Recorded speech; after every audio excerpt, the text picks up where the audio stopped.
राधे राधे। जय श्री कृष्णा। आज मैं श्रीमद् भागवत गीता का अध्याय नंबर 16 का सीरियल नंबर 5 को पढ़ रहा हूँ। जो लोग ईर्ष्यालु तथा क्रूर हैं और नराधम हैं, उन्हें मैं निरंतर विभिन्न आसुरी योनियों में भवसागर में डालता रहता हूँ। तात्पर्य, इस श्लोक में स्पष्ट इंगित हुआ है कि किसी जीव को किसी विशेष शरीर में रखने का परमेश्वर को विशेष अधिकार प्राप्त है।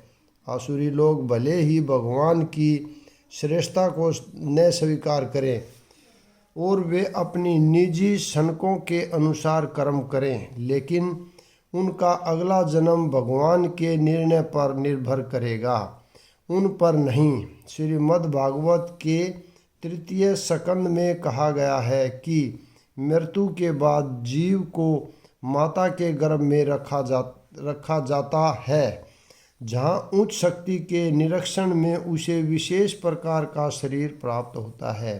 यही कारण है कि संसार में जीवों की इतनी योनियाँ प्राप्त होती हैं, यथा पशु, कीट, मनुष्य आदि। ये सब परमेश्वर द्वारा व्यवस्थित हैं। ये अकस्मात नहीं आई। जहाँ तक असुरों की बात है, यहाँ यह स्पष्ट कहा गया है कि ये असुरों के गर्भ में निरंतर रखे जाते हैं। इस प्रकार ये ईर्ष्यालु बने रहते हैं और मानवों में अधम हैं। ऐसे आसुरी योनि वाले मनुष्य सदैव काम में पूरित रहते हैं, सदैव उग्र, घृणास्पद तथा अपवित्र होते हैं।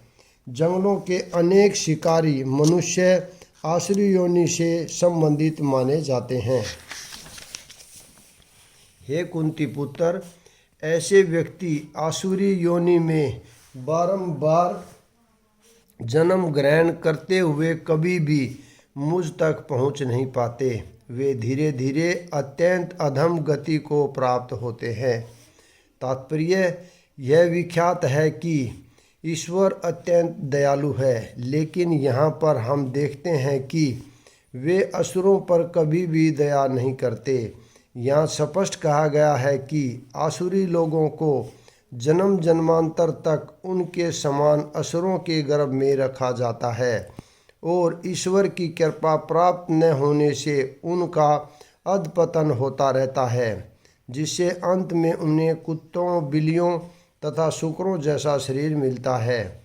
यहाँ यह स्पष्ट किया गया है कि ऐसे असुर जीवन की किसी भी अवस्था में ईश्वर की कृपा के भाजन नहीं बन पाते। वेदों में भी कहा गया है कि ऐसे व्यक्ति अधपतन होने पर क्रूर, कुकर, शुकर बनते हैं। इस प्रसंग में यह तर्क किया जा सकता है कि यदि ईश्वर ऐसे असुरों पर कृपालु नहीं है तो उन्हें सर्व कृपालु क्यों कहा जाता है। इस प्रश्न के उत्तर में कहा जा सकता है कि वेदांत सूत्र से पता चलता है कि परमेश्वर किसी से घृणा नहीं करते।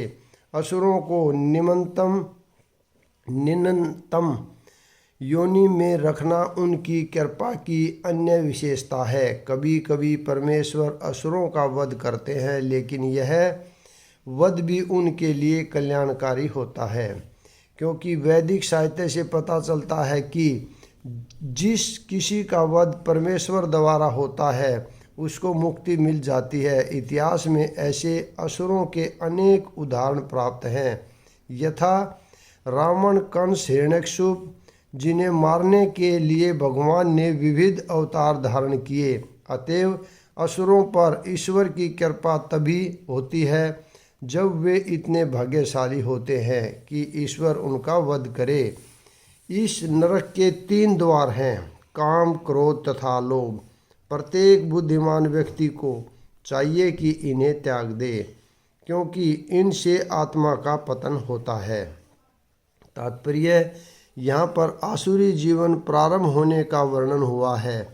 मनुष्य अपने काम को तुष्ट करना चाहता है, किंतु जब उसे पूरा नहीं कर पाता तो क्रोध तथा लोभ उत्पन्न होता है। जो बुद्धिमान मनुष्य आसुरी योनि में नहीं गिरना चाहता, उसे चाहिए कि वह इन तीनों शत्रुओं का परित्याग कर दे, क्योंकि ये आत्मा का हनन इस हद तक कर देते हैं कि इस भवबंधन से मुक्ति की संभावना नहीं रह जाती।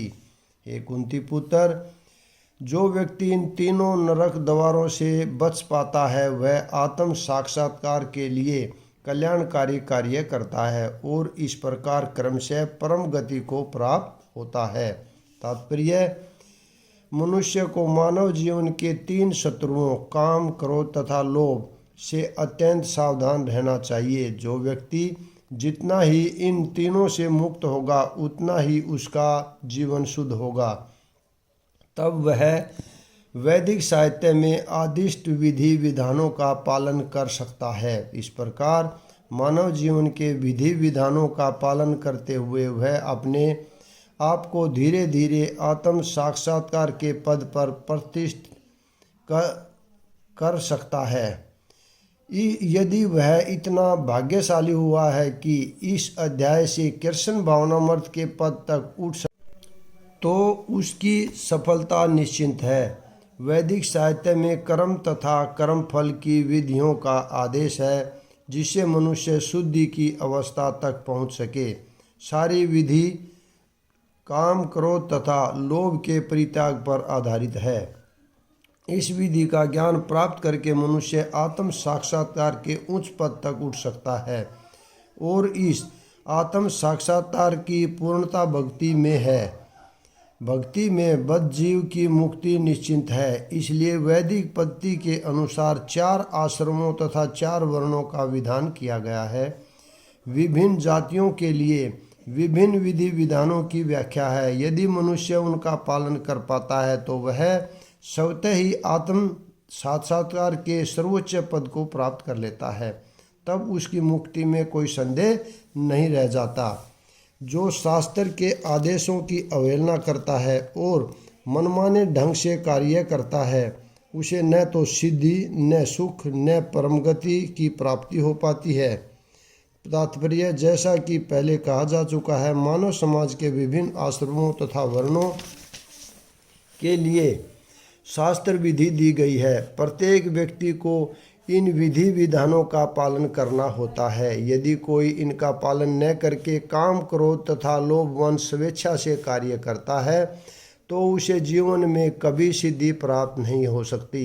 दूसरे शब्दों में, भले ही मनुष्य ये सारी बातें सिद्धांत के रूप में जानता रहे, लेकिन यदि वह इन्हें अपने जीवन में नहीं उतार पाता तो वह अधम जाना जाता है।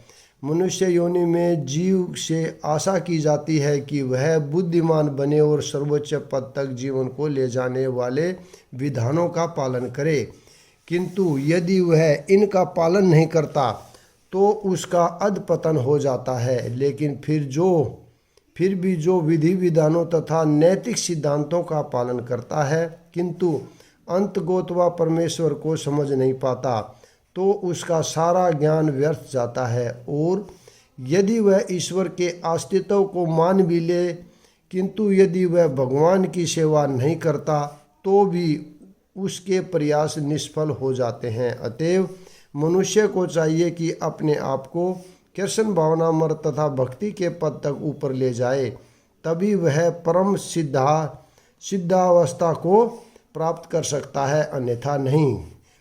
काम कार्य शब्द अत्यंत सार्थक है। जो व्यक्ति जानबूझकर नियमों का अतिक्रमण करता है वह काम के वश में होकर कर्म करता है। वह जानता है कि ऐसा करना मना है, लेकिन फिर भी वह ऐसा करता है। इसी को स्वेच्छाचार कहते हैं। यह जानते हुए भी कि अमुक काम करना चाहिए फिर भी वह उसे नहीं करता, इसलिए उसे स्वेच्छाचारी कहा जाता है। ऐसे व्यक्ति अवश्य ही भगवान द्वारा दंडित होते हैं। ऐसे व्यक्तियों को मनुष्य जीवन की सिद्धि प्राप्त नहीं हो पाती।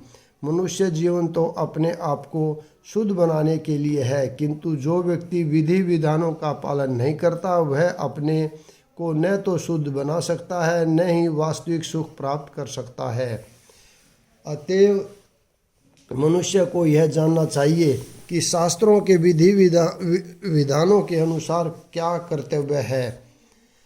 और क्या अकर्तव्य है, उसे ऐसे विधि विधानों को जानकर कर्म करना चाहिए जिससे वह कर्म से ऊपर उठ सके। तात्पर्य, जैसा कि 15वें अध्याय में कहा जा चुका है, वेदों के सारे विधि विधान कृष्ण को जानने के लिए हैं। यदि कोई भगवत गीता से कृष्ण को जान लेता है और भक्ति में प्रवृत्त होकर कृष्ण भावनामृत को प्राप्त होता है, तो वह वैदिक साहित्य द्वारा प्रदत्त ज्ञान प्रवृत्त होकर कृष्ण भावनामृत को प्राप्त होता है, तो वह वैदिक साहित्य द्वारा प्रदत्त ज्ञान की चरम सिद्धि तक पहुंच जाता है। भगवान चैतन्य महाप्रभु ने इस विधि को अत्यंत सरल बनाया है। उन्होंने लोगों से केवल हरे कृष्ण महामंत्र जपने तथा भगवान की भक्ति में प्रवृत्त होने और अर्चा विग्रह को अर्पित भोग का उच्छिष्ट खाने के लिए कहा। जो व्यक्ति इन भक्ति कार्यों में संलग्न रहता है, उसे वैदिक साहित्य से अवगत और सार तत्व को प्राप्त हुआ माना जाता है। निसंदेह उन सामान्य व्यक्तियों के लिए जो कृष्ण भावना भावित नहीं है या भक्ति में प्रवृत्त नहीं है, करणीय तथा अकरणीय कर्म का निर्णय वेदों के आदेशों के अनुसार किया जाना चाहिए। मनुष्य को तर्क किए बिना तदनुसार कर्म करना चाहिए। इसी को शास्त्र के नियमों का पालन करना कहा जाता है। शास्त्रों में वे 4 मुख्य दोष नहीं पाए जाते जो बद्ध जीव में होते हैं। ये है अपूर्ण इंद्रियां, कपटता, त्रुटि करना तथा मोहग्रस्त होना। इन 4 दोषों के कारण बद्ध जीव विधि विधान बनाने के लिए अयोग्य होता है। अतएव विधि विधान जिनका उल्लेख शास्त्र में होता है, जो इन दोषों से परे होते हैं, सभी बड़े बड़े महात्माओं, आचार्यों तथा महापुरुषों द्वारा बिना किसी परिवर्तन के स्वीकार कर लिए जाते हैं।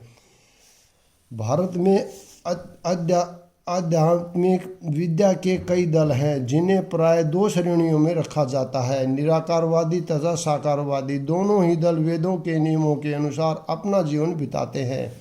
शास्त्रों के नियमों का पालन किए बिना कोई सिद्धि प्राप्त नहीं कर सकता। अतएव जो शास्त्रों के तात्पर्य को वास्तव में समझता है, वह भाग्यशाली माना जाता है। मानव समाज में समस्त पतनों का मुख्य कारण भगवत विद्या के नियमों के प्रति द्वेष है। यह मानव जीवन का सर्वोच्च अपराध है। अतएव भगवान की भौतिक शक्ति अर्थात माया त्रैतापों के रूप में हमें सदैव कष्ट देती रहती है। यह भौतिक शक्ति प्रकृति के 3 गुणों से बनी है। इसके पूर्व की भगवान के ज्ञान का मार्ग खुले, मनुष्य को कम से कम सतोगुण तक ऊपर उठना होता है। सतोगुण तक उठे बिना वह तमो तथा रजोगुण में रहता है, जो आसुरी जीवन के कारणवंश है। रजो तथा तमोगुण व्यक्ति शास्त्रों, पवित्र मनुष्य तथा भगवान के समुचित ज्ञान की खिल्ली उड़ाते हैं। वे गुरु के आदेशों का उल्लंघन करते हैं और शास्त्रों के विधानों की परवाह नहीं करते। वे भक्ति की महिमा का श्रवण करके भी उसके प्रति आकृष्ट नहीं होते। इस प्रकार वे अपनी उन्नति का अपना निजी मार्ग बनाते हैं। मानव समाज के ये ही कतिपय दोष हैं जिनके कारण आसुरी जीवन बिताना पड़ता है। किंतु यदि उपयुक्त तथा पारमाणिक गुरु का मार्गदर्शन प्राप्त हो जाता है तो उसका जीवन सफल हो जाता है, क्योंकि गुरु उच्च पद की ओर उन्नति का मार्ग दिखा सकता है।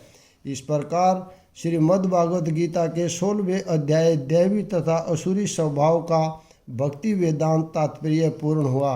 अगला भाग कल पढ़ेंगे। राधे राधे। जय श्री कृष्ण।